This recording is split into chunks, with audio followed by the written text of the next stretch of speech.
16 생일 지난 열흘 후였어요. 늦가을 설이 내린 땅은 얼음보다 차가웠어요. 아버지, 어머니를 언 땅에 모셔두고 마음 놓고 울 여유조차 없었어요. 지켜줄 울타리가 사라진 16. 정신대 동원되는 건 시간 문제랬어요. 밤길 걸어 쫓기듯 금계곡에 넘어 허겁지겁 이곳으로 오는 동안 내쳐지면 어쩌나 내내 맘을 졸였댔어요. 늦가을 굶주린 늑대가 상군보다 무섭다던데 그 밤 저는 늑대 무섭다는 생각조차 못했어요. 외삼촌 옷자락 잡고 금계제 넘는 내내 불운해 부모 잃고 고아된 저를 내치시면 어쩌나 머릿속이 새하에 몇 번이고 발을 헛디뎠어요. 밤길 돌뿌리가 그런 저를 호되게 나무랐어요. 마음을 숨겼지만 역부족이었어요. 과하게 반기지 않으셨어요. 당연히 제가 올 곳이었던 것처럼 뒷짐지고 말없이 그저 바라보셨어요. 그제서야 눈물이 쏟아졌어요. 다리에 힘이 풀려 주저앉아도 못 본 척 위로를 아끼셨어요. 가만히 묵묵히 지켜봐 주셨어요. 말없이 등 뒤에 서 계시던 무언의 위로가 따스했어요. 조용히 돌아서시던 걱정 어린 눈빛. 애써 아버지라 부르지 않아도 된단다 하시며 돌아서 눈시울을 붉히셨어요. 두렵고 두려웠어요. 남의 밥그릇에 슬그머니 기어올라 살려달라 애걸하는 날개 뜯긴 파리가 된 심정이었어요. 절 보며 수없이 한숨 지으셨단 것 알고 있어요. 절 보며 수없이 눈물 지으셨단 것 알고 있어요. 우리 이쁜이 우리 이쁜이 응답을 기다리셨단 걸 알고 있었어요. 아버지라 불러주길 더없이 간절히 원하셨단 것도요. 내 아비에게 미안하구나. 먼저 간 도영이 6이나 손 아래다. 아버지란 이름은 도영 몫으로 남겨두자꾸나. 우리 이쁜이 우리 이쁜이 세월이 약이 될 때쯤 내 마음 허락되거들랑. 그때 신식으로 파파라 불러다오. 부르고 싶었어요. 그렇게 부를 자격을 갖고 싶었어요. 마음속으로만 수만 번 불렀어요. 입 밖에 낼 수는 없었어요. 딸인 건지 며느린 건지 둘 다 아닌 건지 도무지 알 수가 없었어요. 언젠가 부를 수 있게 되길 간절히 바라고 바랬지만 그런 날은 영영 오지 않으리란 걸 알고 있었어요. 그분의 마음에 제 자리는 없다는 것을, 그런 자격은 제 몫이 아니라는 걸 알고 있었어요. 기다려주시는 그 마음이 사무쳐 돌아서 불러드리고 싶은 간절함이 더해갔어요. 용기가 나질 않았어요. 다시 빼앗길 이름이기에 그날이 두려웠어요. 그렇게 망설임의 시간이 흘러 너무 늦어버렸어요.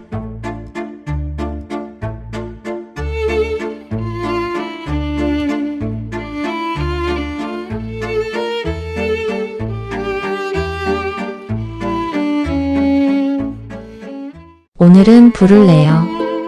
그분도 하루쯤은 허락해 주실 테지요. 오늘만은 실컷 부르려고요. 파파, 파파, 아버지? 파파? 저는 여전히 당신과 아무것도 아닌 채로 이제 파파를 뵙는 발걸음조차 멈춰야 해요. 파파, 아버지? 나의 꽃얼음, 나의 하늘, 파파.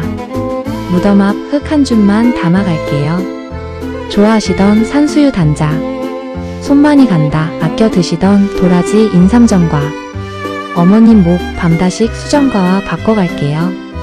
우리 이쁜이 솜씨가 이 정도라오. 하늘 동네가 한동안 떠들썩하겠네요. 어머님 목 밤다식과 인삼전과 수정과는요. 파파가 저 대신 좀 전해주셔요. 얼굴 뵐 용기가 도저히 나질 않아요. 수정이가 수정과를 잘도 마신다고요? 예전처럼 한바탕 놀리시고요? 우리 이쁜이 잘 지낸다더라. 그러니 근심마시라 다독여드리세요. 파파? 용기는 어디에서 사야 하나요? 뜯겨진 심장은 어디에서 찾을 수 있는 걸까요? 입마르게 지혜롭다 칭찬하시던 파파의 이쁜이는 어디에 있나요? 제게 주신 그 사랑을 거두지 마셔요. 용기와 지혜를 부탁드려요. 파파, 그리고요. 그분이요, 태아 오라버니요. 어디서 무얼 하시든요. 부디 저와의 묵은 인연이 폐가 되지 않도록요. 그분에게 그늘을 들이우지 않도록 파파가 저를 좀 이끌어 주셔요. 삼가고 조심할 수 있도록 나무라 주셔요. 파파, 아버지, 제가 하나만 떼를 써도 될까요? 정한당 별채 새아씨가 될 그분께 한 가지는 정말로 내어드리기 싫어요. 우리 이쁜이 그 이름 딱 하나만 제 몫으로 남겨주셔요. 대신 저도요 사는 동안 파파란 이름을요 당신 한 분께만 드리기로 약속할게요. 저의 파파는 오직 당신 한 분뿐입니다. 파파, 산들바람이 속삭이면 당신의 이쁜이가 다녀간 줄 여기셔요. 당신의 무덤을 적시는 슬픈 가랑비는요 파파가 못 견디게 그리워 하염없이 흘리는 제 눈물일 테니 외로워 마셔요. 겨울날 소리 없이 눈이 내리면 어김없이 마음이 이곳으로 올 거예요. 파파, 그 모든 계절과 모든 날들의 일출을 지나 제 호흡이 멈추고 난 그 후에도 파파, 아버지, 당신을 사랑합니다. 당신의 사랑을 잊지 못할 거예요. 당신의 사랑으로 숨 쉴 테니까요. 당신의 이쁜이를 잊지 마시기를. 안녕, 파파, 나의 아버지, 나의 꽃어른, 나의 하늘. 안녕, 파파.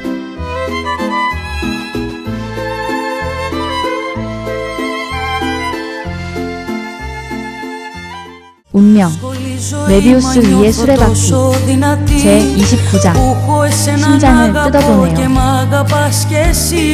Είμαι τυχερή που η αγάπη μας αυτή είναι σαν τον ήλιο αληθινή και έρχεται ένα φως που δεν ξέρω πώς γίνεται ο κόσμος πιο καλός.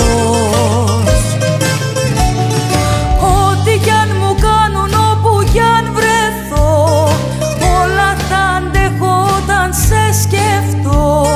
Κι όσους γύρω με πληγώνουν, κλαίω και συγχωρώ. Αυτοί δεν έχουνε μια αγάπη όπως έχω. Ό,τι κι αν μου κάνουν, όπου κι αν βρεθώ, όλα θα αντέχω όταν σε σκεφτώ. Κι όσους γύρω με πληγώνουν, κλαίω και συγχωρώ. Αυτοί δεν έχουνε μια αγάπη όπως εγώ.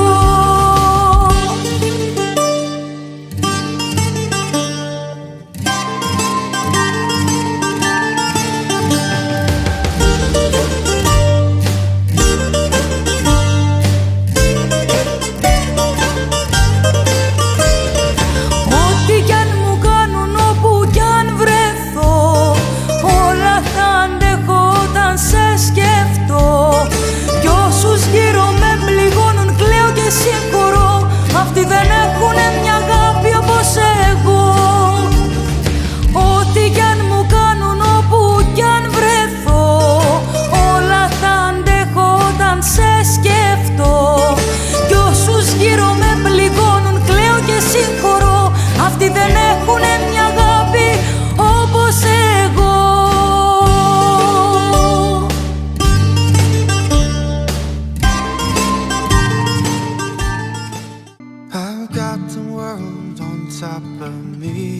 들어가세요. 어머니, 해지기 전에 금계제 넘어야 하니 여기서 인사드리겠습니다. 잠깐 들어오너라. 사거리 양조장 간판 내린 지 오래다. 쌀값이 좀 비싸야지.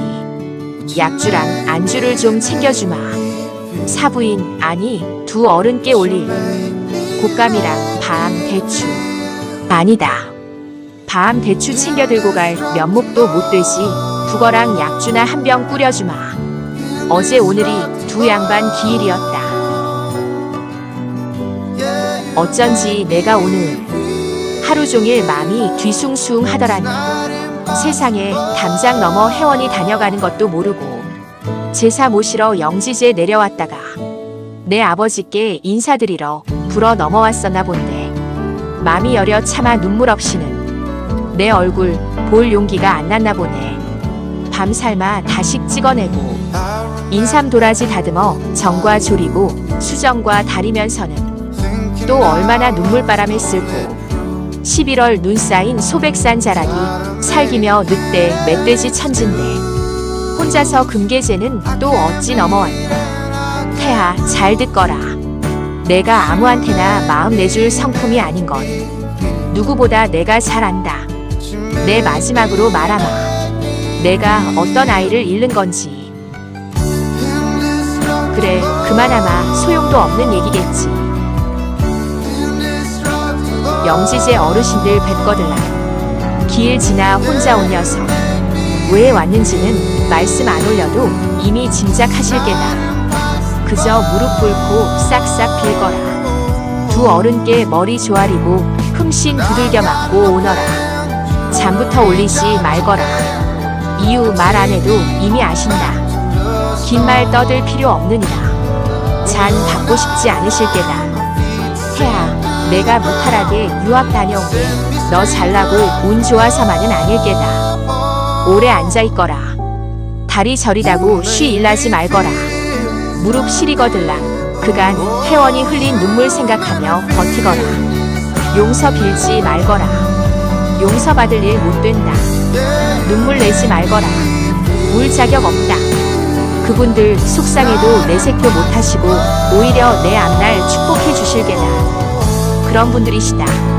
널 탓하실 분들 절대 아니시다. 혜원이 그 아이 성품이 어디서 왔겠니? 그래서 더 면목 없구나. 말 안 해도 내 알아서 하겠다만 정갈하게 눈 쓸어드리고 오너라. 서두르지 말고 느리게 천천히 쓸어드리거라. 네, 어머니 그러겠습니다.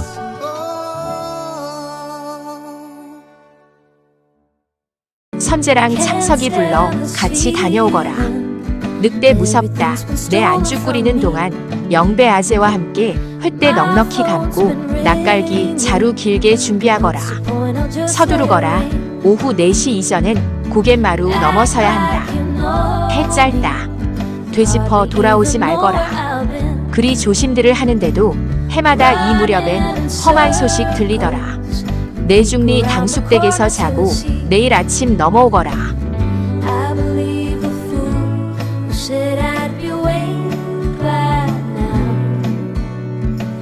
아예 내일 다녀오는 게 낫지 않겠니? 온 나라가 전력 부족으로 마비입니다. 영주야, 전기 자체가 없었으니 어찌 보면 차라리 다행입니다.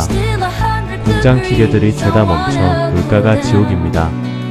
내중리에서 영주역까지 40리가 넘으니 아침 일찍 금계제 다시 넘어와서 곧바로 영주역으로 갈 겁니다. 집에는 못 들릅니다, 어머니. 가급적 일찍 올라가 봐야 해서요. 청평발전소 정상 가동이 시급합니다. 그 사람 정혜씨가 많은 힘이 됩니다. 태아야 나중에. 그쪽 얘긴 나중에 듣자. 네, 어머니. 막순이 시켜 선재랑 창석이 부르거라. 네, 어머니. 횃대랑 낯갈기 어서 준비하거라. 네, 어머니. 편지는 내가 직접 전하마. 남의 손에 태울 일은 아니지. 알겠습니다, 어머니. 결국 이렇게 되는구나. 죄송합니다, 어머니.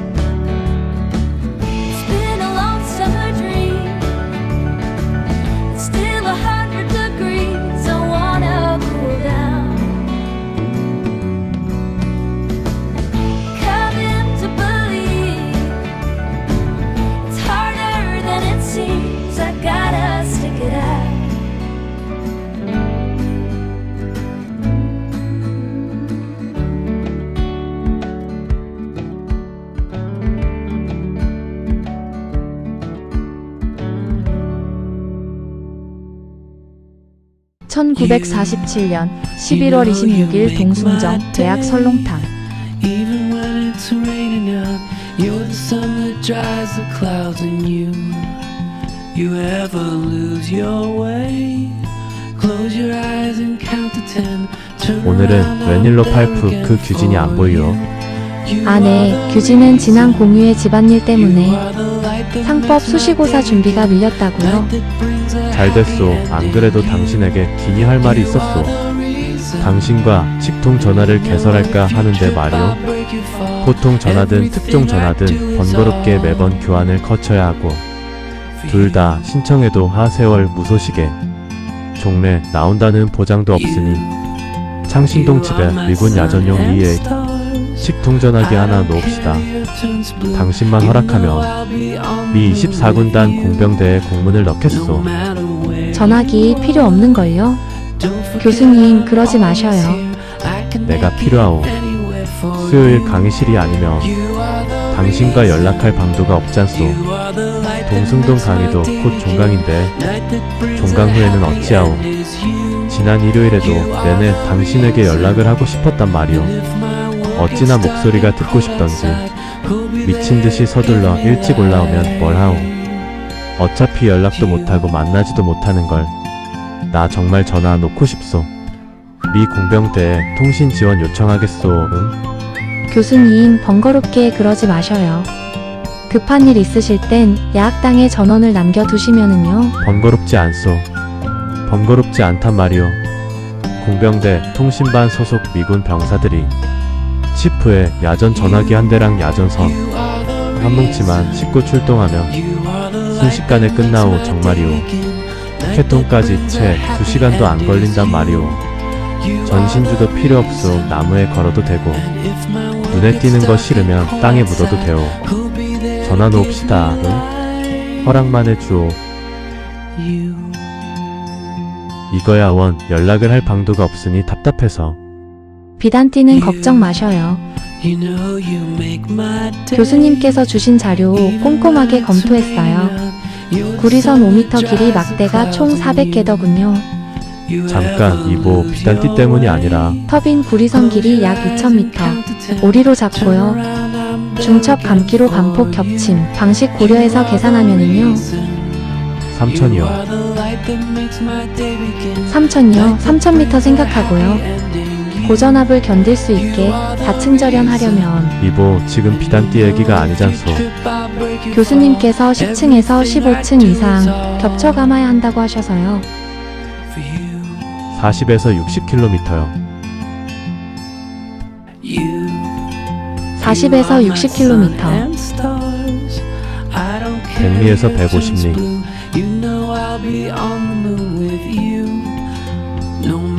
100리에서 150리요. 약 100리에서 150리 요량했어요. 당신 무슨 일이 있었던 게로군. 주말에 필시 무슨 일이 있었던 게야.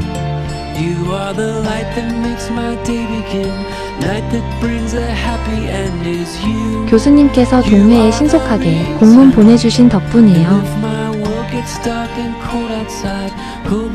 창신동 채석장 절개지 앞 공터예요. 가마솥 60개가 순식간에 걸렸어요. 가마솥마다 4-5씩 붙어서 생견을 삶아내고요. 미군 트럭이 장작을 계속 실어 나르고 있어요. 진풍경이 따로 없어요. 장관이에요. 늑대다.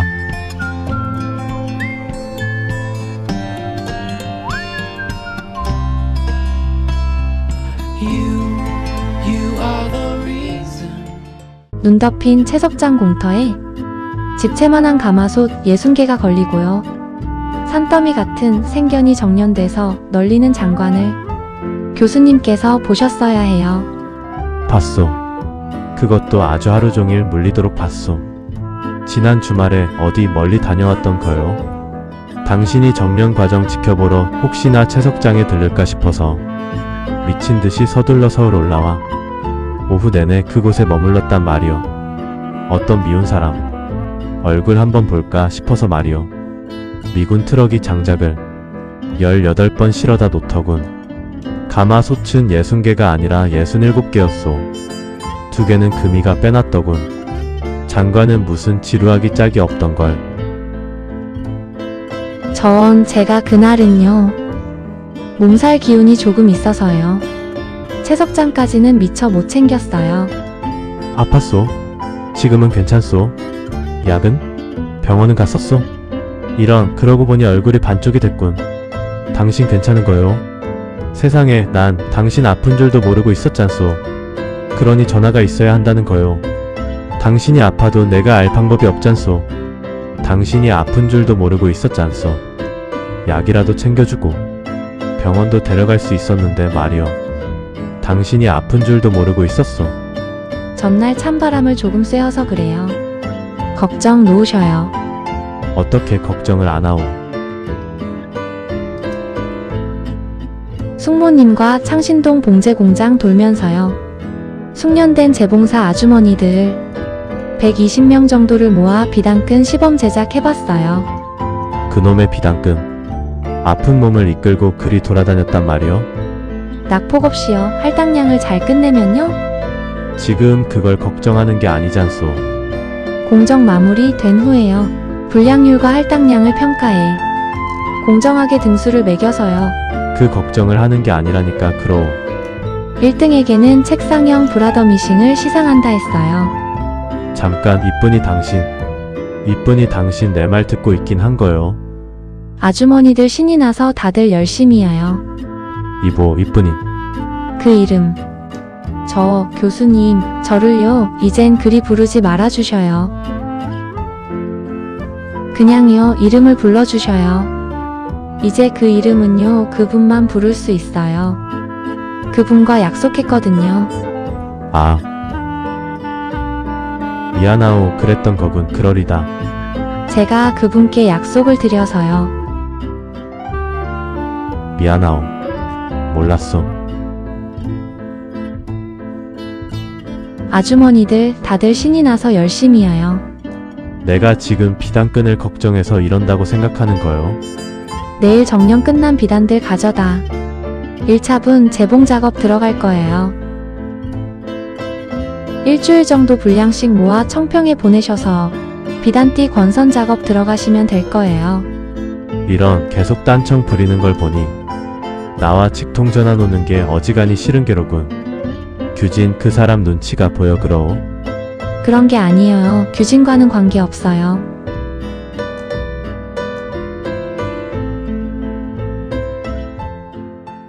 태아가 작전상 후퇴를 결심하고 슬며시 화제를 바꾸어 참, 아까 뭐라 했어? 브라더 미싱을 경품으로 걸었단 말이여. 그것도 책상형 브라더 미싱을 말이여. 와가 한 책값에 달하는 브라더 미싱을 어찌 마련하려 하오. 내가 나 몰라라 하면 어쩌려고 그러오. 날 그리 믿소. 짐짓 앵두의 반응을 떠보며 딴지를 걸자 앵두가 설렁탕 고기를 떠서 태아의 그릇에 덜어주고는 그럼 없었던 일로 하죠 뭐. 대신요. 군데군데 여기저기 바늘땀 들뜨고요. 작업 공정 한없이 늘어지게 되면 능라 추가분 구매비, 불량품 손실비, 인건비, 정년 비용 등등 그 손해가 훨씬 클게. 등잔불 앞 세경이고 세경 앞 등잔불 마냥 눈에 훤한 일이니까요. 파치된 능락값이랑 그 모든 비용들이요. 교수님께서 해결하셔요. 능라가 값비싸고 귀하긴 하지만 망가진 2cm 좁은 비단끈 앞을 그 많은 뭉치들을 어디다 쓰려나요? 어디 보자. 아, 내년 봄 모내기 철엔 능라못줄이 지천이겠네요. 해지고 구멍난 무명옷도 아쉬운 농부님들이요. 최고급 능라못줄 띄우고 모내기 하면요. 헉, 진풍경이겠는걸요? 깨물고 싶도록 귀여운 표정으로 옹수했습니다. 태아는 그런 앵두가 못 견디게 사랑스러워 눈에 꿀을 발라 자신의 앵두알을 정신없이 바라보다 내가 졌어. 두 손을 번쩍 들어 항복하며 어차피 당해내지도 못할 걸 괜한 놈을 했구려. 알았소. 브라더 미싱 내가 해결하리다. 당신 강적인 건 아오. 내가 번번이 허를 찔리면서도 당신을 제대로 아는 날이 언제나 오려는지. 경품 브라더 미싱은 한 대면 충분하오. 과유불급이어요. 나머진 애국심에 호소해야지요. 상이 지나치면 다툼을 부를 테니까요. 이런, 괜히 사업가가 아니고. 당신 정말 지혜롭소. 난 그런 영은 떠올리지도 못했어. 사내대장 부신이 그런 방법 낯서신 거 당연해요. 전 그저 여인네 얕은 장꾀인걸요. 이건 총탄 없는 전쟁이오. 아니, 오히려 더 살벌하오. 반드시 이겨야 하는 생존 싸움인 걸 당신도 알잖소. 전쟁판에서 장꽤 굵은 게 따로 있을 리가. 그래서 말인데 말이오.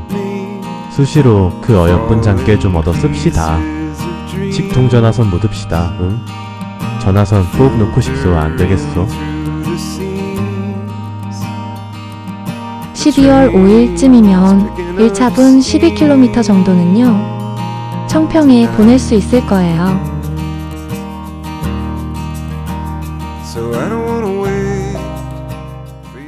당신 주말 동안 필시 무슨 일이 있었군. 주말 동안 뭔가 마음 다칠 일 있었던 게 분명하오. 앵두가 가만히 데니얼 교수를 바라보다 낮게 한숨을 쉬며 고집쟁이 사내아이 달래듯 교수님, 저는요. 앞으로 살아가는 동안요. 제 의지로 통제할 수 있는 것만 바라고요. 제 손으로 얻을 수 있는 것만 갖고 제 스스로 이룰 수 있는 꿈만 꾸기로 다짐했어요. 제 몫이 아닌 건요. 절대로요. 절대로 바라지 않기로 했어요. 그게 무슨 말이오? 혹여 내가 서운하게 한 거라도 있어? 그런 게 아니에요. 그리고 저는요. 교수님 생각하시는 것처럼요. 그리 대단한 사람이 아니에요. 왜 그런 말을 하오? 제발 여기서 더 대단하지 마시오. 지금도 감당이 안 돼 못 견딜 지경이라오. 여기서 얼마나 더 대단하고 싶어 그러. 그만 대단하시오. 당신 이미 충분히 대단하오. 교수님, 저는 잘 알아요. 제 몫이 아닌 걸 바라며 산다는 게 얼마나 고되고 외로운 일인지요. 보이지도 않는 신락 같은 희망. 끊어질 듯 말 듯 가느다란 그 한 오라기가 얼마나 사람 애를 말리고 조이는지요. 갖고 싶어 목마르게 갈구할수록요. 날마다 조금씩 손가락 사이로 빠져나가는데요. 실상은 애초부터 제 손에 있지도 않았던 거였어요. 그저 저도 모르는 사이에 제 것인 줄 각인데요. 마음에 새겨지고 뇌리에 물들어서요.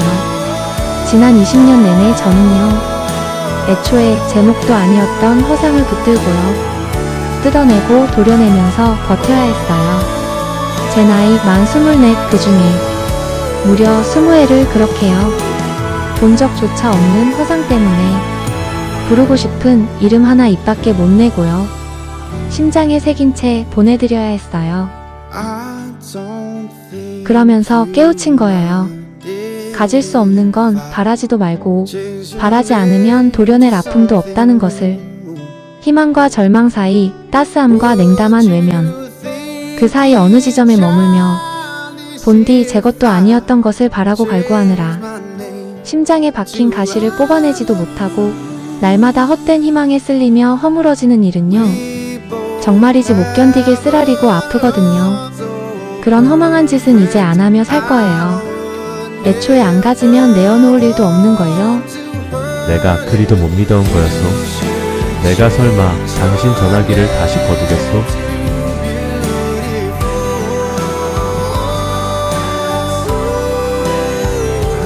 이런 전화기 얘기가 아니로군. 필시 규진과 무슨 일이 있었던 게야? 저 그만 일어나 봐야겠어요. 당분간은 비단끈 제작에 전력해야 하니 저 부르실 일 있으시면 공제공장으로 사람 보내시면 될 거예요. 이보, 우리 얘기 좀 더 합시다. 응? 당신 주말에 대체 무슨 일이 있었던 거요? 아무 일 없었어요. 아무 일 없었던 게 아닌데 그러.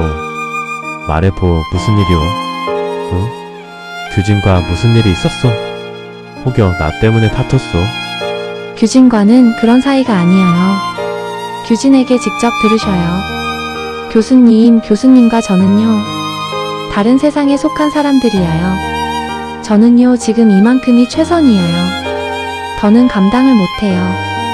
내가 언제 당신더러 날 감당하라 했어? 당신 감당하느라 내가 이리에 태우는 건 안 보여? 저는요 제 몫이 어디까지인지 무엇이 꿈이고 어디까지가 현실인지 너무나 뼈저리게 잘 알아요. 지난 20년 내내 그거 하나 깨닫느라 오로지 딱 그거 하나 깨우치느라 제가 좀 많이 아팠어요. 많이 고달팠어요.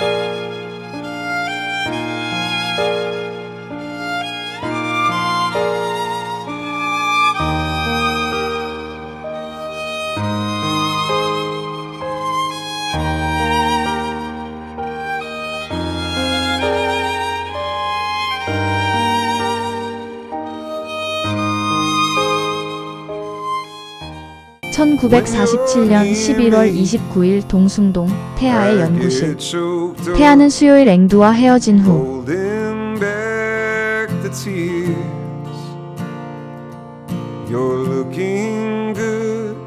생각지도 못했던 앵두의 냉담한 반응에 애가 마르고 혼란스러워 도무지 아무 일도 손에 잡히지 않았습니다.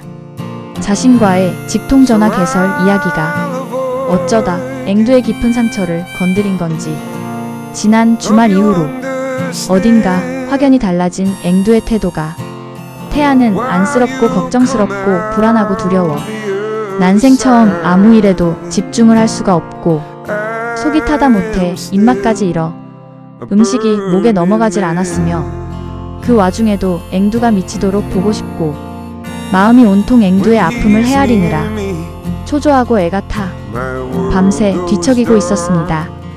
앵두를 만나고 헤어진 후 단 3일 만에 태아의 안색은 몰라보게 수척해진 것과 반대로 이일 저일 정신없이 바쁜 와중에도 앵두에 대한 대책을 고심하느라 눈빛은 금방이라도 활활 타오를 듯 생사의 결판을 앞둔 사람 마냥 안광을 내뿜고 있었습니다.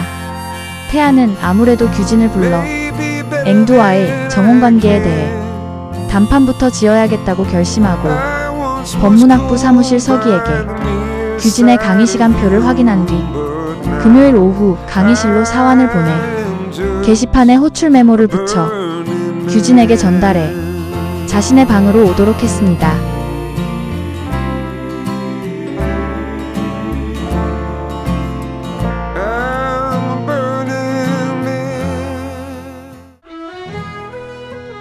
오늘 오후 규진은 무엇이 그리 신나는지 앵두와는 달리 얼굴에 희색이 만연하여 교수님, 저를 부르셨다고요?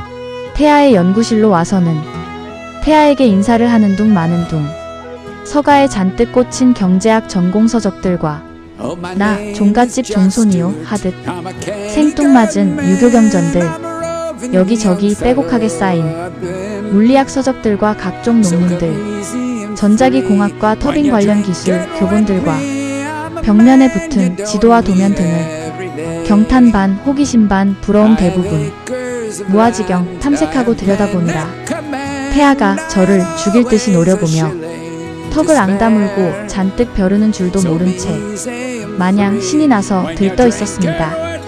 저리 철딱서니가 없으니 자기 정혼녀가 천지간 의지할 사내 하나 없이 마음 놓고 소리 내 울지도 못하고 지난 세월 어떤 마음 고생을 견디며 어떤 아픔을 품고 살아왔는지도 모르지 바라보기도 아까운 그리 여린 앵두아리 날마다 심장을 뜯어내듯 그리 아팠다는데 그깟 전화선 하나 열자는 소리에 가슴속 아픈 상처 소금 뿌려진 사람이 되어 불에 댄 듯 겁부터 집어먹은 가여운 표정으로 그리 어여쁘고 귀여운 얼굴이 삽시간에 먹구름 덮어쓴 채 인생 다 산 팔순 노인네 마냥 텅 빈 공허한 눈빛으로 생기를 거두어 버리는데 저 인간 앵두에게 도대체 관심이 있기나 한 건지 무슨 소풍 나온 어린애 저리 가라 마냥 희죽희죽 설레발치는 저리 생각이라곤 일도 없는 모질이 팔푼이니 연적을 앞에 앉혀두고도 해벌쭉 희희낙낙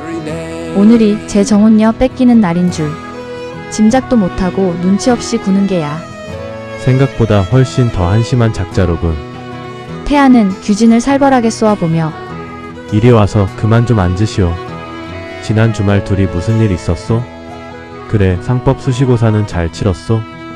고학년이니 전공 수시 중요한 건 잘 알지만 정혼녀 아니 그 옆 사람 상태가 어떤지 많이 아팠다는데 어디가 얼마나 아픈지 최소한 그 정도는 파악하고 있어야 하는 거 아니오? 지금 이 상황에 웃음이 나오? 자기 여인 아니? 아니지. 오늘부로 당신 여인 아니지. 어쨌든 그 옆에 여인 상태를 그리 나몰라라 할 거면 그만 손 떼시오. 나 그 여인 연모하오. 많이 깊이 연모하오. 그러니 이제 그만 나한테 넘기시오. 태아는 규진의 거센 반발을 예상하고 초반 기선을 제압하려는 듯 여차하면 주먹 다짐이라도 할 기세로 두 눈에 안광을 있는 대로 밝혀 10만 볼트의 전압을 방불케 할 매서움을 담아 규진에게 앵두에 대한 자신의 감정을 선언하고는 미동도 깜빡임도 없이 규진을 노려보고 있었습니다.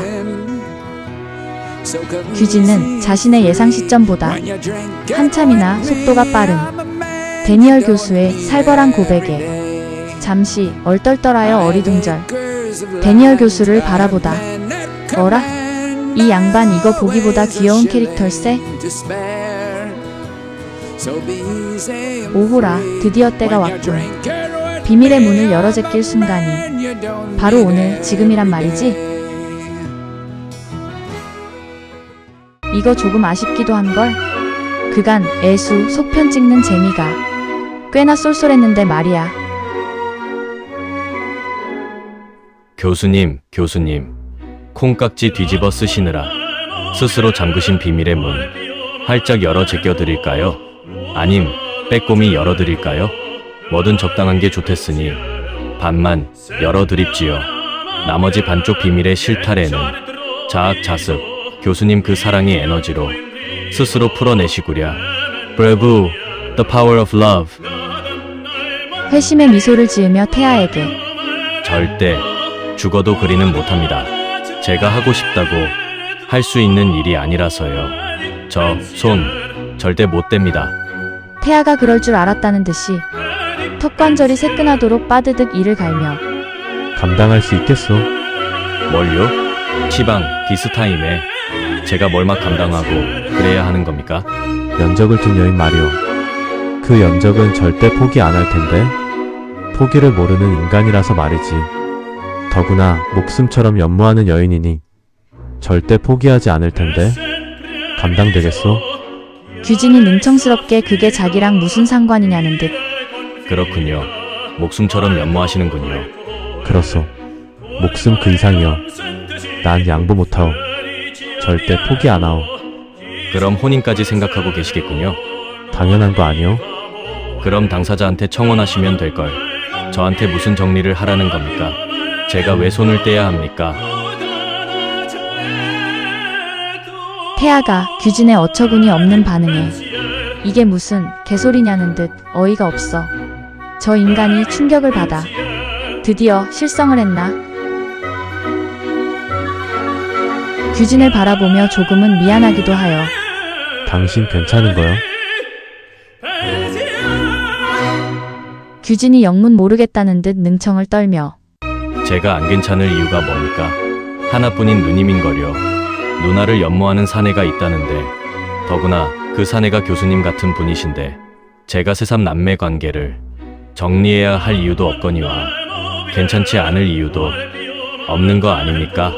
순간 태아는 머리속이 띵 종소리가 댕 보신각종이 100개는 한꺼번에 울리는 듯한 충격에 남매란 말이오? 당신들 둘이 그러니까 남매였단 말이오? 친남매? 규진이 빙글빙글 데니얼 교수를 놀리듯 글쎄요. 아마도요. 뭐 제가 태어나느라 바빠서 직접 확인은 못했는데요. 심각한 출생의 비밀이 없는 한 아버지 어머니가 같으니 친남매 맞을걸요.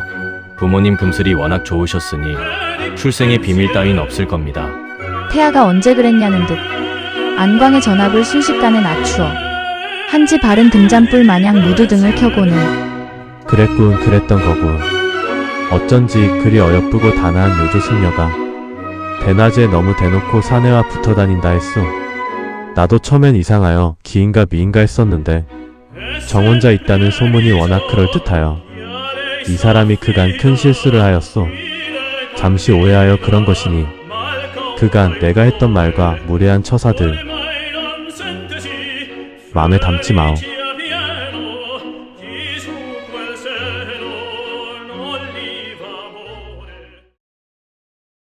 규진이 태아의 정혼자 소문 얘기에 가슴이 덜컥 놀라고 당황하여 걱정스러운 듯 태아를 바라보며 누나에게 정혼자 있단 소문이 돌았습니까? 그리 밤낮 없이 둘이 붙어 다니는데 이리 훤칠한 선남과 곱디고 온 선녀가 노상 손잡고 팔짱 끼고 다정하게 나더니 그런 소문이 난게지. 꿀 떨어지는 연애쟁이들이라고 온 강의실이 파다했었다오. 그러니 앞으로는 자제해 주어. 태아의 부탁 반 경고 반 부드러운 농담에 규진이 어두운 낯빛으로 잠시 망설이다. 이 난감한 이야기를 누나에게 맡겨두면 세월 가도록 저 혼자 끙끙 앓다. 지레 포기하고 말 테니 차라리 이참에 내가 털어놓는 게 누나에게도 좋고 깔끔할 테지. 어차피 내가 정혼자인 줄 알고서도 저리 불도저 마냥 돌진한 걸 보면 얼굴 한 번 못 본 정혼자가 있었댄들 눈 하나 깜빡할 쫌생이는 아닌 듯하니 차라리 말 나온 김에 내가 털어놓는 게 낫겠어.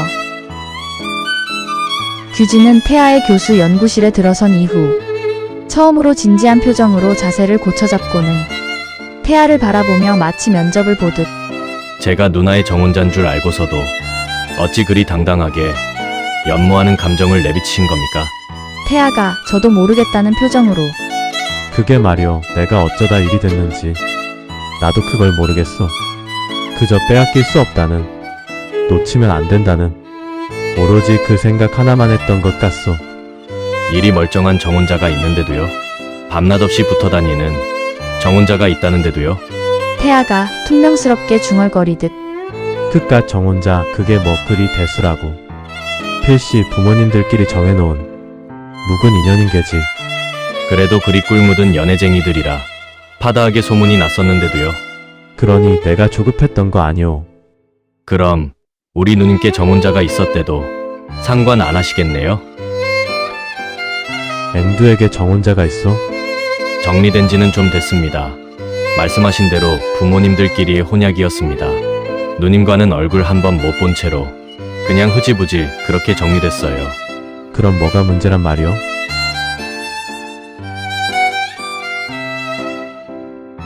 말씀 놓으세요, 교수님. 태아는 그동안 그리도 팔푼이라 구박했던 규진이 새삼 사내답고 의젓하니 맘에 쏙 들어 과연 앵두의 동생답게 일이 듬직하고 훤칠하구나. 우리 처남이 과연 그레고리 팩을 울리긴 하겠군. 목소리를 부드럽고 다정하게 그래도 되겠지? 네, 그럼요. 그러지 그럼. 너무 격식을 갖추는 것도 거리감만 생기고 멋없으니. 규진, 내가 누나를 많이 좋아한다네. 자네가 누나에게 잘 좀 얘기해주게, 응? 네, 그럼요. 그럼요. 전 처음부터 매형님, 아니 그 교수님 편이었는걸요.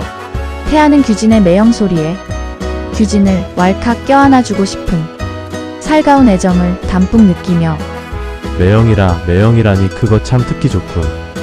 날 그리 불러주니 정말 고맙네. 그래, 학교생활 뭐 어려운 건 없고? 네, 매형님, 수요일 그 기업인 강의요. 10시로 1시간 늦춰져서 턱 다행입니다. 봄학기 내내 오전 9시 매번 지각하며 턱걸이로 맞춰대느라 새벽 4시 통금 풀리자마자 누님과 함께 밤길 걸어서 경성역, 남대문, 도깨비 시장들 돌고 콩나물 전차 올라타고 마음 졸이며 한 학기 내내 누님도 저도 아침도 거르고 다름질하느라 고단했지요. 누님이 매번 지각 등교 버텨내느라 맘고생이 말이 아니었습니다.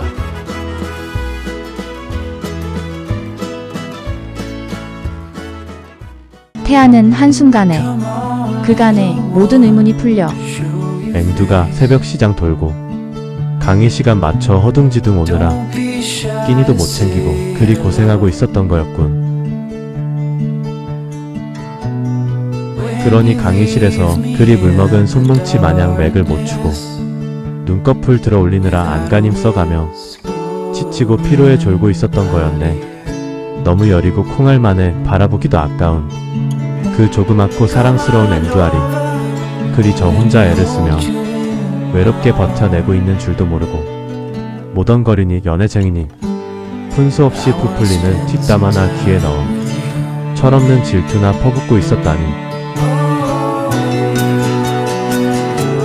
지난 학기 내내 앵두가 전전긍긍, 새벽부터 동동거리느라 잠도 못 자고 지친 허기에 두근반 안 그래도 마음 여린 사람이 가슴 졸임해가며 그나마 수업 시작 전 강의실 들어서느라 얼마나 마음 고생이 심했을까, 얼마나 지치고 힘겨웠을까, 힘든 내색도 못하고 얼마나 외로웠을까. 내가 좀 더 일찍 알았더라면 고작 강의실 문 하나 열어두는 것만으로 그리 좋아하고 표정이 밝아지는 것을 내가 좀 더 일찍 알아챘어야 했는데 바보가 따로 없군. 태아는 그 모든 앵두의 고달픔들이 모두 자신이 무심했던 때문이라 생각하니 명치가 먹먹하고 말문이 막혔습니다. 허를 찌르는데 명수인 건 익히 알고 있었지만 이건 뭐 아예 차원이 다른 연유였군. 태아는 자신이 몰랐던 그 고단하고 외로운 시간들 속 그나마 누나 곁에서 앵두의 손을 잡고 고생 덜어주고 힘겨움을 나눠준 앞에 있는 규진이 한없이 고마웠습니다. 자네가 누나 곁에서 애 많이 썼겠고 고맙네. 내 살면서 천천히 모두 갚겠네.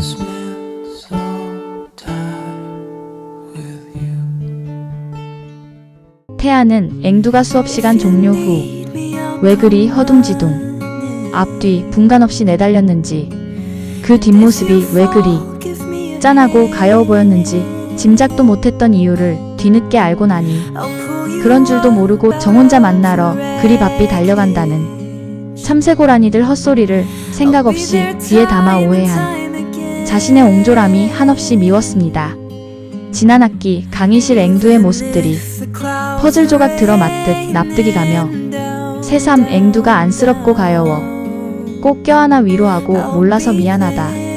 버티느라 고생했다. 앞으로는 걱정 마라.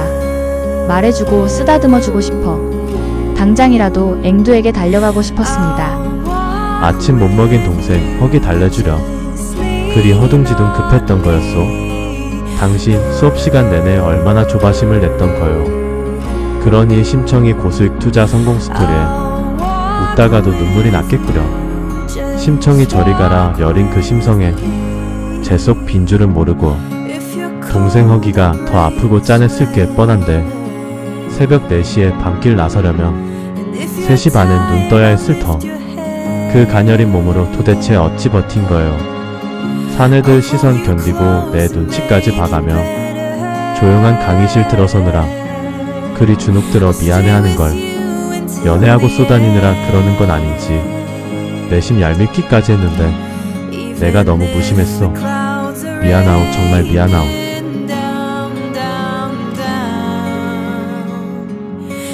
그나마 강의 시간 늦추길 천만다행이군. 강의 시간을 불어 늦추셨던 거로군요. 그거 늦추느라 애 좀 먹었지. 그랬군요. 그랬던 거군요. 누님이 얼마나 좋아했는지 보셨어야 했는데요. 강의 시간표 끌어안고 눈물까지 글썽이며 하늘이 자기 소원을 들어주기도 한다고 그리 좋아라 울먹였는데 우리 누님 하늘이 여기 계셨네요. 감사드립니다. 덕분에 저도 살았습니다. 무거운 원단 가방 양손에 들고 공장으로 집으로 내달리느라 사실 힘 좀 들었거든요. 저런 이리 귀한 처남을 그간 구박했고 규진은 이런 사람이 매형이 된다니. 이제 우리 누님 고생 끝 행복 시작이군. 교수님, 매형님은 우리 누님 어디가 그리 좋소? 어여쁘지 않은 구석이 없지. 맑고 순한 눈매며 코 작고 귀여운 입술이며 조근조근 속삭이는 다정한 목소리는 또 어찌나 고운지 내놓는 말마다 어찌 그리 이쁘고 사랑스러운지 보드랍고 말랑한고 어여쁜 볼따지로 수줍게 고개 숙이면서 비단 함침 설명할 땐 전문가가 따로 없다네. 예측 불어 사람 허를 찌르는 데는 따를 자가 없지. 본인이 순수하고 맑으니 의외로 대범하다네.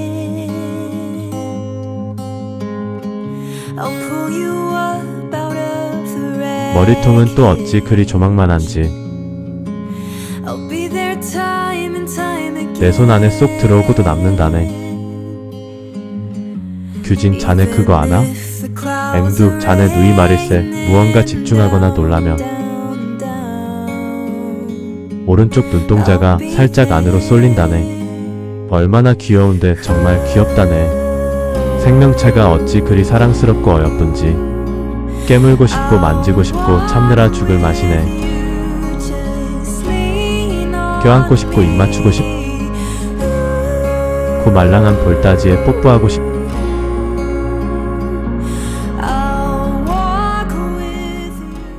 규진은 대놓고 감정을 거침없이 드러내는 데니얼 교수를 신기한 듯 바라보며 서약물 먹은 사람이 과연 다르긴 다르군. 여인에 대한 애정 표현이 저리 서슴없다니. 나쁘지 않군. 우리 누님이 뒤늦게 서방복 챙기려고 초년 고생을 그리 독하게 몰아서 한 모양이야. 입고 다니시는 그 손뜨개 스웨터, 코 잡을 때 누님 그 도다리 눈, 저 많이 봤습니다. 매형님 눈엔 그런 것도 귀엽습니까? 저런, 아깝군. 그걸 못 보다니. 자네가 부럽군. 난 보고 싶어도 못 보는데. 걱정 마세요. 스웨터 무지개 빛깔로 색색이 코답게 시키시고 불러다 앞에 앉혀두고 열심히 말 거세요. 고개 들 때마다 안으로 쏠린 도다리 눈 물리도록 실컷 보실 테니까요. 그거 좋겠네. 그 생각을 못했군. 진짜 그러고 보니 도다리 한 쌍이 따로 없겠어. 태아가 문득 생각난 듯 참, 천암, 긴급작전 지원 요청이네. 직통 전화 놓고 싶은데. 앵두, 자네 누나가 허락을 안 해. 아예 들은 채를 안 하더군. 전화를요? 직통으로요? 그래, 보고 싶어도 연락할 방법이 없으니. 나한테 영 마음이 없는 건 아니겠지? 규진이 태아를 물끄러미 바라보며 이 매형 어지간히는 누나를 좋아하는군. 아버지 애정행각 찜쪄 먹을 사네. 여기 하나 더 있었네. 데니얼 교수를 흐뭇하게 바라보며 손뜨개 스웨터에 양복 지어 입힌 거면 마음이야 건너오고 있는 게 분명하죠. 그렇지. 그렇겠지. 암튼 곧 종강인데 이대로는 안 되지 싶어. 미군 야전용 EL형 직통 회선 하나 열겠다 초르니. 무슨 연유인지 들은 채도 안 하더니 끝내 정색을 하고는 전화 놓지 말라더군. 말 깊게 안 하려는 걸 캐물을 수도 없고 말이야. 가만히 데니얼 교수의 얘기를 듣던 규진이 직통 전화 놓으세요. 사람 보내세요. 그래도 될까? 앵두가 화내지 않을까? 걱정 마세요. 저도 그 집 거주장거려? 그래. 그럼 천안 믿고 전화 놓겠네? 그래. 일단 저지르고 싹싹 비는 것도 전략이겠지? 그건 글쎄요. 우리 누님이 평소 솜털처럼 나긋나긋 부드럽긴 한데요. 절대 안 통할 때가 드물게 있긴 합니다. 한번 다부지게 결심하면 맵기가 고초당초 구저당저 저리 가랍니다. 그럴 땐 설득도 없어도 소용없어요. 그래도 뭐 동생을 어쩌겠어요? 직통이든 꼴통이든 전화 놓으세요. 어쨌든 두 분 할 라인 하나 정도는 있어야 그나마 진도 빼실 거 아닙니까? 내 말이 정말 그렇다니까? 그럼 당장 미 군정청 상무국에 공문 보내겠네? 태아가 신이 나서 규진을 바라보다 앵두가 화를 내면 안 되는데. 근데요 매형님, 전부터 궁금했는데요. 누님을 왜 앵두라고 부르시는지. 태아가 뭘 그런 당연한 걸 묻느냐는 듯 앵두알처럼 쬐그맣고 말개서는 말랑말랑 보기만 해도 귀엽고 하는 짓마다 어여쁘고 사랑스러운데 골이 깨물고 싶게 귀여운 사람을 그럼 뭐라고 부르나? 우리 앵두는 말이지. 저 이만 가보겠습니다. 전화선 깔러 언제 오는지 누님 내보내고 집 비워야 하니 법문학부 게시판에 메모 붙여두세요. 고맙네. 처남 이제 보니 들창코가 아니었군. 콧대가 그리 우뚝 솟은 사내는 나 빼고 처음일세. 처남 자주 놀러오게. 1947년 11월 29일 종로구 개동 태아의 하숙집. 이제 오는구나. 어머니 올라오셨군요. 많이 말랐구나. 표정은 그만저만 괜찮아 보인다만. 애미, 오후에 혜원이 만나고 오는 길이다. 네, 어머니. 놀라지 마세요, 어머니. 정전입니다. 등장 켤게요. 수정이 혜원에게 전해달라던 태아의 편지를 도로 건네며 내 편지 읽더니 놀라지도 않더라.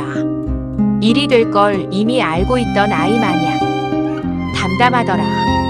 내 맘 보듬느라 안간힘을 쓴 걸 테지. 그래도 차마 그것까진 못 감추겠는지 손끝을 바르르 떨더니 굵은 눈물이 한 방울 뚜루루 글로 답신하면 찢든 태우든 그 또한 태아 내 숙제일 테니 그냥 말로 전해 달라더라. 너랑 저 사는 세상이 다르니 행여 만나질 일이야 없겠지만 같은 하늘 아래 살다 보면 하늘 하는 일 얄궂으니 그 또한 모를 일이라고 서로 얼굴 모르는 게 낫지 않겠냐더라. 우연찮게 어디서 어찌 만나지든 반갑게 인사 챙겨 나눌 작정도 그렇다고 모른 척 외면할 작정도 아닌 채 어색하게 쭈뼛대며 서로 난감해 옆 사람들 부담 주고 말꽁비 키우느니 남 모르는 채 그냥 지나치는 게 낫지 않겠냐더라. 자기보단 내 안 사람에게 그게 더 좋을 거라고. 그래도요, 작게나마 보답이라도 하고 싶었는데요. 고맙단 말 한번 제대로 못하고 이대로는 제가 너무 면목 없어서요. 태아야, 그건 내 욕심인 듯 싶구나. 선물도 감사도 보답도 사과도 본인이 원하지 않으면 부담이고 빚은 게다. 이 지경에 그 아이한테 내 마음 빚마저 홀가분하게 덜어내주고 가라는 건 혜원이 그 아이한테의 몹쓸 짐을 하나 더 지우고 상처 주는 게지. 네, 어머니 제 생각이 짧았네요. 그 애가 이리 전에 달라더라. 심장을 뜯어보네요. 심장을 뜯어보네요. 심장을 뜯어보네요. 어머니 그게 무슨 뜻일까요? 왜 그런 말을? 나도 무슨 뜻인지 몰라 답을 못하니 아픔도 고마움도 미안함도 기억도 추억도 하다못해 쓰던 이름까지 모두 뜯어내 보내드리니 더 이상 마음 쓰지 마시고 홀가분하게 인연 없던 시절로 돌아가시라고. 마지막 한 조각 남아있던 자투리 심장마저 이제 모두 긁어내 태아 내게 보내니 마음 편히 좋은 여인 만나 행복하시라더라. 진심으로 성공하시고 다복 누리시길 빌겠노라더라. 행여나 묵은 인연이 옹이가 되어 정한당에 그늘 들이우지 않게 조심하고 삼가고 있으니 걱정 놓으셔요. 평생 조심하고 삼가며 살겠어요. 저와의 해묵은 인연이요. 그분에게 그늘을 들이우는 일은 없게 할 거예요. 그리 말하면서 고마웠다고 내 덕분에 험한 일 안 겪고 목숨 건진 거 잘 알고 있노라고 등 뒤에 숨겨준 의로움, 내치지 않아준 너그러움. 이젠 그 고마움마저 잊어드리겠다고 내내 잘 참는다 했더니 그 말을 하고는 고개를 숙이는데 가슴에 모아쥔 손등으로 굵은 눈물방울들이 후두둑. 외롭고 고달팠을 그 길고 긴 나날들. 오래 묵은 인연 끊어내는 일이 얼마나 아프고 힘겨웠으면 제 심장 뜯어보낸다 그리 말했을까. 내 심장도 이리 뜯기듯 아프니 저라고 안 그럴까. 살아온 날 대부분을 드러내야 하니 나보다 열갑절은 더 아플 테지. 길 낯설다고 전차 정거장까지 따라 나와 날 배웅하면서는 품에 안겨 어찌나 슬피 우는지 소리도 못 내고 끄끄 눈물만 흘리는 건 아직도 여전하더라. 그 아인 제 심장 뜯어 태아 내게 보내고 난 오늘 내 심장 그 아이한테 도려내주고 왔다. 태아는 수정의 이야기를 들으며 날마다 심장이 쓸리며 뜯겨지듯 아팠다는 앵두의 이야기와 혜원의 표현이 묘하게 오버랩되어 왠지 자신이 무언가 알 수 없는 중요한 한 가지를 빠뜨리며 폭주하고 있는 듯한 이유 모를 내면의 불안한 예감을 애써 외면하며 마음을 다잡고 있었습니다. 죄송합니다, 어머니.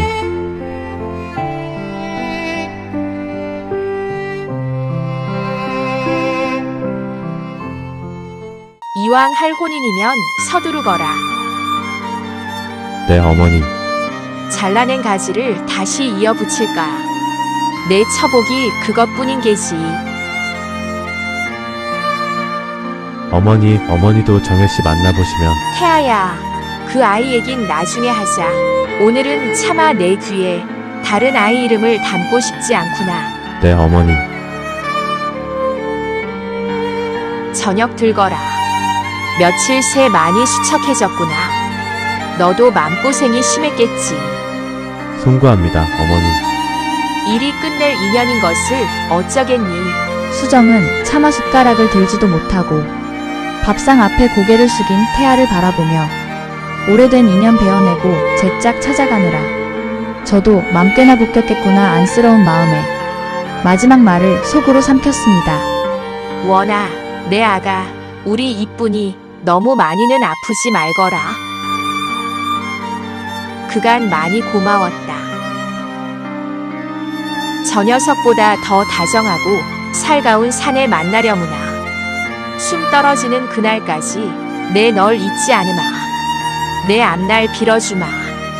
수정은 심장을 뜯어보네요 라며 순하고 맑은 두 눈에 그렁그렁 가슴에 모아진 손등에 굴러 떨어지던 회원의 눈물방울이 눈에 선하고 품에 안겨 나지막히 들썩이던 마르고 가여운 어깨가 손끝에 감돌아 천근만근 가슴을 짓누르는 듯 숨이 막혀 정한당 돌아가면 내가 많이 아프겠구나. 쉬 일어나지 못할 만큼 오래 많이 앓고 난 후라야. 흉터든 딱지든 빈마음 메우며 숨이 쉬어지겠구나. 가슴을 움켜쥐고 호흡을 가다듬고 있었습니다.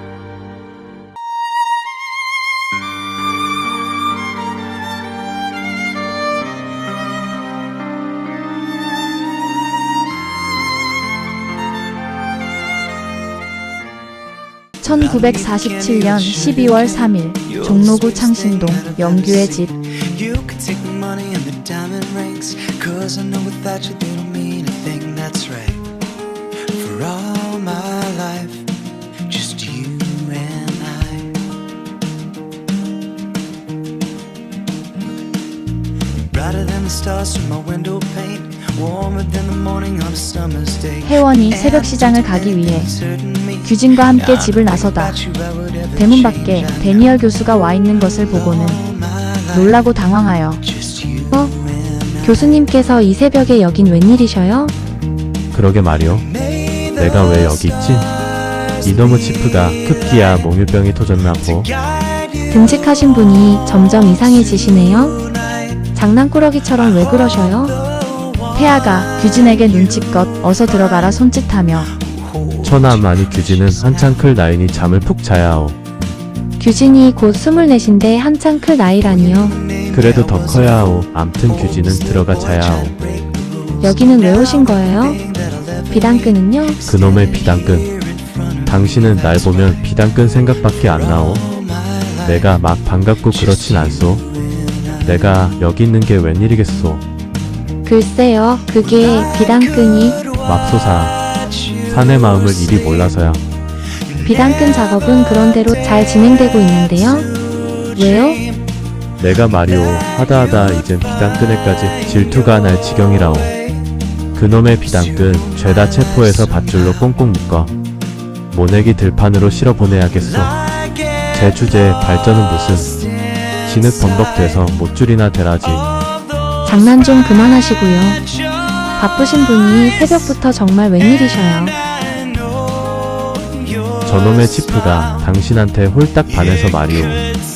콩깍지를 뒤집어 썼는지 밤새 징징대며 우레기 보고 싶으니 제발 우레기랑 같이 새벽 시장 구경 가자고 조르지 뭐요. 누나 바쁘다 너 밉다더라 그리 말려도 자긴 이제 앵두 누나 없이 못 산다나 뭐라나. 글쎄 말이오. 당신이 나보다 절 더 좋아한다고? 메롱메롱 혀 내밀고 약까지 올렸소. 혼내주오. 치프의 비단끈의 연적투성이니 이거야 원. 이러다 나 질투에 눈 뒤집혀 토달이 될까 걱정이오. 난 누구처럼 귀엽기도 힘든데 말이오. 차라리 규진은 말이라도 통하지. 이보, 그래도 내가 비단금보단 낫지 않소? 실은 나도 우레기랑 새벽 시장 구경 가고 싶었다오. 나도 데려가 주오. 응? 나랑 갑시다. 응? 나 골격도 좋잖소. 힘도 세오. 누님, 오늘 새벽 시장은 교수님이랑 가소. 난 아무래도 키가 덜 커 잠이나 더 자려. 들어가 푹 자고 키 많이 아니. 키는 이제 그만 크시게. 나보다 더 크면 반칙이네. 절대 안 되네. 이놈의 연적들 많아도 너무 많아. 큰일이여. 그래도 걱정 마오. 내가 다 감당하겠소. 당신은 나만 믿어. 내가 다 감당하리다. 어서 갑시다. 우리 애기.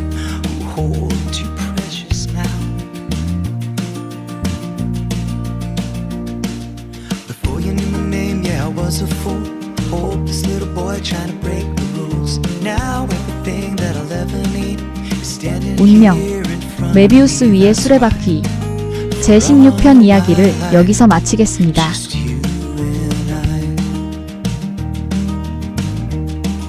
Well, I could watch you sleep.